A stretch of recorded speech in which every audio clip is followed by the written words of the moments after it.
Hello welcome guys, स्वागत है आप सभी का हमारे एक और नए वीडियो के अंदर। दोस्तों, आज के वीडियो के अंदर हम लोग यहाँ पे समझेंगे एक बहुत ही इंपॉर्टेंट टॉपिक जो कई बार आपके बोर्ड एग्जाम में पूछा जाता है और कभी कभी ये आपके स्कूल के एग्जाम में भी आ सकता है।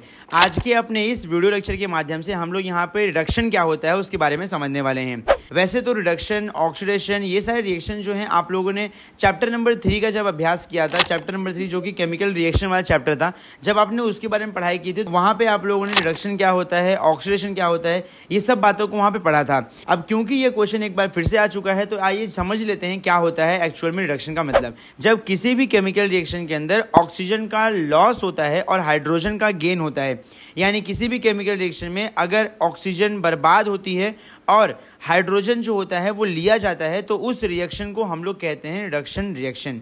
अगर मैं आपको और डिटेल में रिडक्शन रिएक्शन के बारे में एक्सप्लेन करूं तो रिडक्शन रिएक्शन एक ऐसे प्रकार का रिएक्शन है जहां पे जब इलेक्ट्रॉन ट्रांसफ़र होते हैं तो उस दरमियान में इलेक्ट्रॉन यहां गेन किए जाते हैं, यानी कि इलेक्ट्रॉन यहाँ पे रिसीव किए जाते हैं, इलेक्ट्रॉन यहाँ पे लिए जाते हैं। तो रिडक्शन रिएक्शन के अंदर इलेक्ट्रॉन लिए जाते हैं और वहीं पे अगर मैं ऑक्सीडेशन के बारे में बात करूं तो ऑक्सीडेशन के अंदर इलेक्ट्रॉन लूज़ किए जाते हैं। अगर मैं यहाँ पे आपको एक केमिकल रिएक्शन के माध्यम से समझाऊं तो यहाँ पे देखिए हमारे पास एक कंपाउंड है जिसे हम लोग यहाँ पे कहते हैं इथेनल। इथेनल बोले तो यहाँ पे ये एक अल्डिहाइड कंपाउंड है जिसका मॉलिक्यूलर फॉर्मूला है CH3CHO। तो यहाँ पे CH3CHO चो। तो यहाँ पे हमारे पास ये जो कंपाउंड है, इस कंपाउंड का नाम है इथेनल। इथेनल से यहाँ पे देखिए क्या बन गया है, अल्कोहल, दैट इज इथेनॉल। तो यहाँ पे इथेनल से इथेनॉल जब बना है तो आप यहाँ पे खुद से देख लीजिए कि यहाँ पे पहले 3 हाइड्रोजन है और उसके बाद यहाँ पे 1 हाइड्रोजन है, मतलब टोटल 4 हाइड्रोजन यहाँ पे है। लेकिन जब ये रिएक्शन हुआ तो रिएक्शन होने के बाद यहाँ देखिए 3 हाइड्रोजन तो है ही साथ में, लेकिन यहाँ पे एक और हाइड्रोजन ऐड हो गया है और यहाँ एक और हाइड्रोजन आ गया है, मतलब 2 हाइड्रोजन एक्स्ट्रा ऐड हो चुके हैं। तो एक ऐसा रिएक्शन जहाँ पे हाइड्रोजन ऐड होता है, हाइड्रोजन जुड़ता है जिस रिएक्शन में, उसे हम कहते हैं रिडक्शन रिएक्शन। देखो, ये जरूरी नहीं है कि ऑक्सीजन का लॉस्ट हो ही, ऑक्सीजन का लॉस्ट होगा तब भी हम उसे रिडक्शन कह सकते हैं या हाइड्रोजन का गेन होगा तब भी कह सकते हैं। दोनों का साथ में होना जरूरी नहीं है और दोनों भी होगा तब भी उसे हम रिडक्शन रिएक्शन कह सकते हैं। एंड नाउ आई होप कि आप लोग को रिडक्शन रिएक्शन समझ में आ चुका होगा। अगर आप लोग को रिडक्शन रिएक्शन समझ में आ गया है तो चलिए अब समय आ गया है कि अब हम लोग ऑक्सीडेशन रिएक्शन के बारे में भी थोड़ा सा अभ्यास कर लें। गाइस, जब मैं ऑक्सीडेशन रिएक्शन के बारे में बात करता हूं तो ऑक्सीडेशन रिएक्शन जो होता है वो रिडक्शन रिएक्शन का एग्जैक्टली अपोजिट होता है। ऑक्सीडेशन रिएक्शन के अंदर यहाँ पे हम लोग यूज करते हैं ऑक्सीडेंट। ऑक्सीडेंट कह लो या आप इसे ऑक्सीडाइजिंग एजेंट कह लो।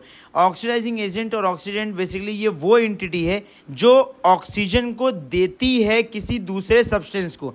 ये ऑक्सीजन रिलीज करने वाली एंटिटी होती है, ये ऑक्सीजन लूज करती है। जैसा कि हमने इसके पहले समझा था रिडक्शन रिएक्शन के बारे में कि रिडक्शन क्या है। रिडक्शन एक ऐसा रिएक्शन है जहां पे ऑक्सीजन लूज किया जाता है और वहां पे हाइड्रोजन लिया जाता है। और वहीं पे अगर मैं बात करूं ऑक्सीडेंट के बारे में तो ऑक्सीडेंट ये ऑक्सीडाइजिंग एजेंट हैं जिनके प्रेजेंस में ऑक्सीजन लूज किया जाता है, जो ऑक्सीजन देते हैं किसी और सब्सटेंसेस को। अगर मैं आपको एग्जांपल के बारे में बताऊं तो यहाँ पे पोटेशियम परमैंगनेट जिसका मॉलिक्यूलर फॉर्मूला होता है KMnO4 और पोटेशियम डाइक्रोमेट K2Cr2O7, ये ऐसे सब्सटेंसेस जिसका हम लोग ऑक्सीडाइजिंग एजेंट के रूप में यूज करते हैं। अब एजेंट का मतलब आप जानते ही हो कि एजेंट का मतलब होता है दलाल।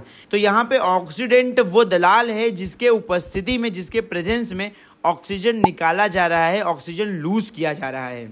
एंड नाउ आई होप कि आप लोग को वीडियो में बताई गई सारी बातें समझ में आ गई हैं। अगर आप लोग को वीडियो में बताई बातों से कोई भी तकलीफ है, कोई परेशानी है या कोई सजेशन है या कोई क्वेश्चन है जो आप हमसे पूछना चाहते हो तो आप कमेंट बॉक्स में कमेंट कर सकते हो। और अगर आपको हमारे से और करीब जुड़ना है तो आप तो टेलीग्राम पे आप नोट्स के लिए आ सकते हो, इंस्टाग्राम पे आ सकते हो, आप फेसबुक पे आ सकते हो, ट्विटर पे आ सकते हो, आप सब जगह पे हम अवेलेबल हैं, आप सब जगह पे हमसे कॉन्टेक्ट कर सकते हैं। एंड इस वीडियो के लिए इतना ही। इसके आगे कंटेंट के साथ में हम मिलते हैं आपसे नेक्स्ट वीडियो में। तब तक के लिए अपना और अपने मोबाइल का ध्यान रखिए। As usual, thank you for watching. जय हिंद।